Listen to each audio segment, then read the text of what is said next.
From Anshe Sfard Beth El Emeth Congregation, it's time to take 10 Minutes for Torah with Rabbi Joel Finkelstein.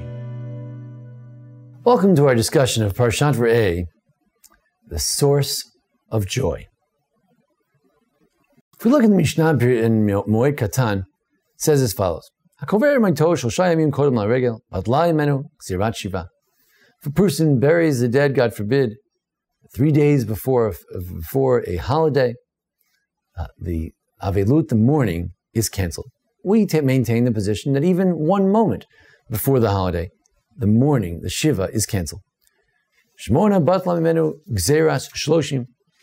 it was 8 days before, if you already had the Shiva and you were into the Shloshim, then the Shloshim is canceled by the holiday. And the Rabbi Eliezer says that once the temple is destroyed, Atzeres Keshabbos, he says that Shavuos is just like Shabbos nowadays. Shavuos is only 1 day; it's like Shabbos. It's only considered part of the Shiva. Rabbi Gamliel Rosh Hashanah Yom Kippurim Karigolim. Rabbi Gamliel says that Rosh Hashanah counts as Yom Kippur does, like a regel. If a person, God forbid, is sitting Shiva before Rosh Hashanah or Yom Kippur, the Rosh Hashanah and Yom Kippur cancel the mourning, as we indeed maintain this position. And Chachamim we say no. Shavuos, they say, Shavuos is like a regular holiday. It's considered to cancel out the mourning. And Rosh Hashanah Yom Kippurim Keshabbos, they maintain that Rosh Hashanah Yom Kippur are like Shabbos.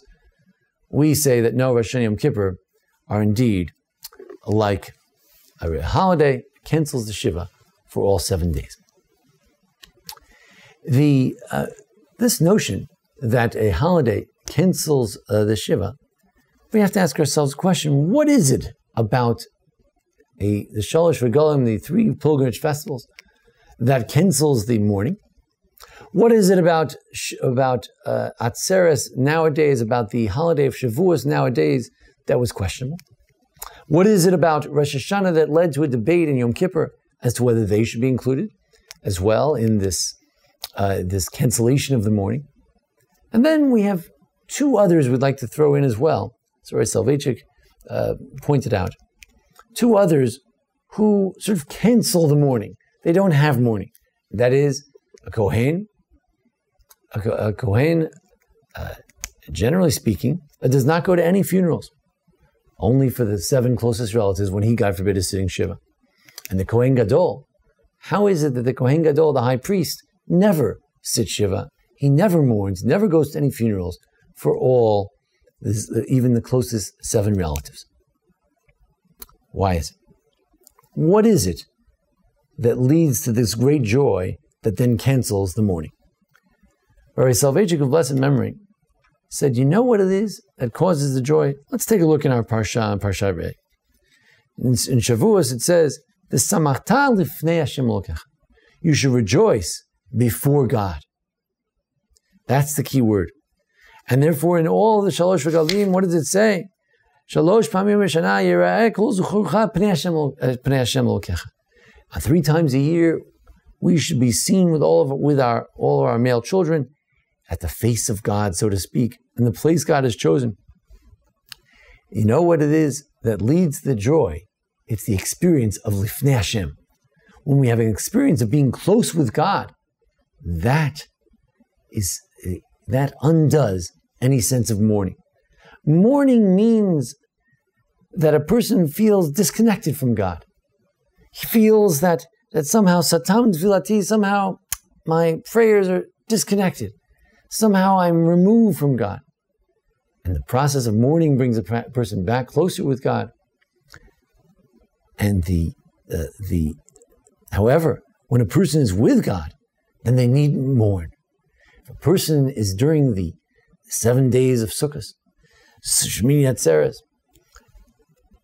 Shavuos, Pesach, the person does on these holidays, since the Jew is supposed to be Lifnei Hashem, rejoicing in front of God in Jerusalem, therefore there can be no sadness when one is with God. And what about the Kohen?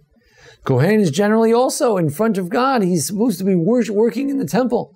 So therefore, generally speaking, he doesn't mourn because he's busy with the Lifnei Hashem experience, being in front of God. The Kohen Gadol, the Rambam says, should only go out occasionally. Basically, the Kohen Gadol should stay in Jerusalem, Lifnei Hashem, in front of God, his whole life, his whole career.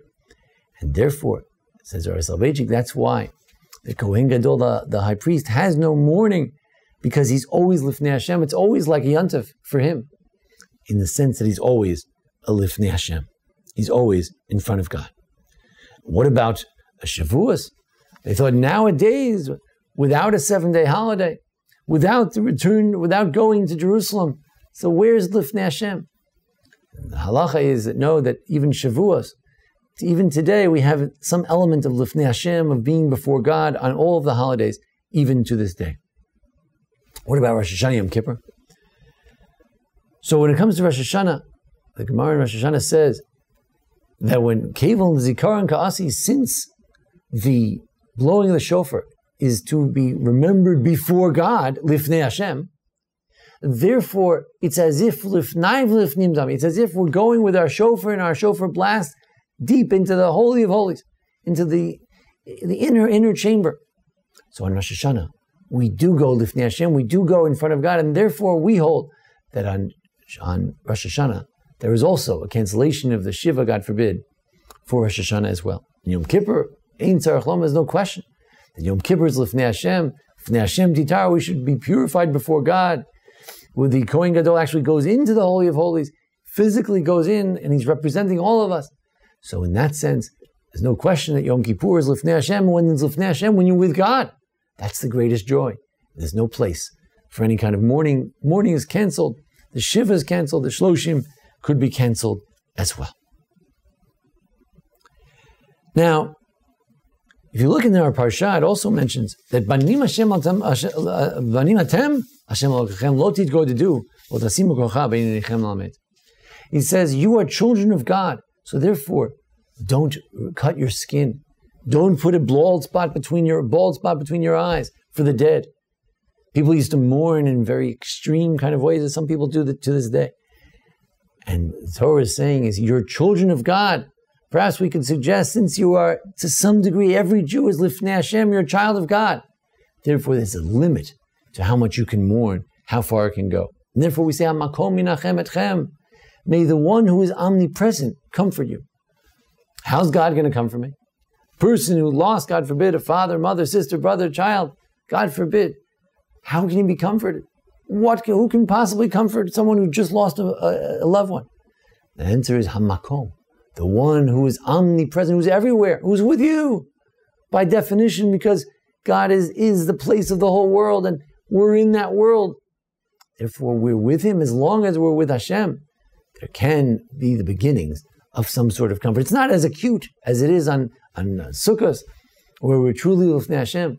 But to some degree, we can always try to stand before God within Shemona Esrei and the Amidah, and we can, by being with God, that's the beginning of some sort of comfort. Ultimately, Lasid Lavo, in the days yet to come, Midei Shabbat b'Shabbato, Midei Chodesh b'Chodsho, Midei Shabbat b'Shabbato, Yavo kol basar l'shtachavot l'fanai. It says in Yeshayahu that one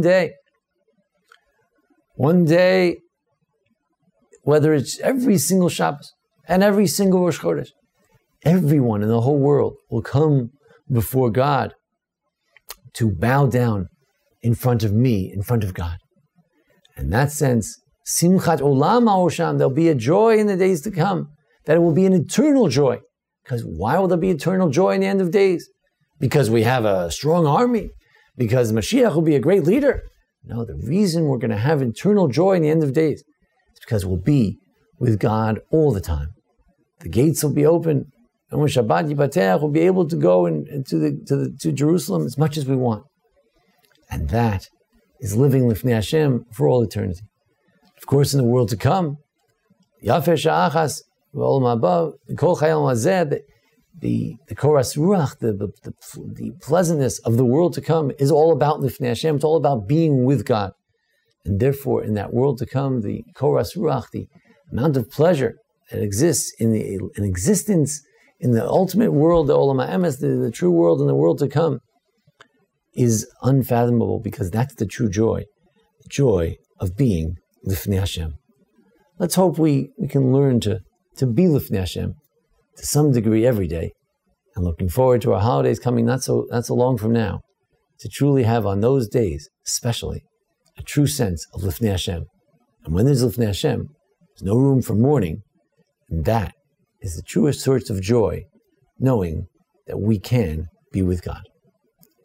Thank you for joining us here for our discussion of Parashat Re'eh. You can look in our archives of previous discussions of each Parsha, and join us again next week, God willing, for further discussions.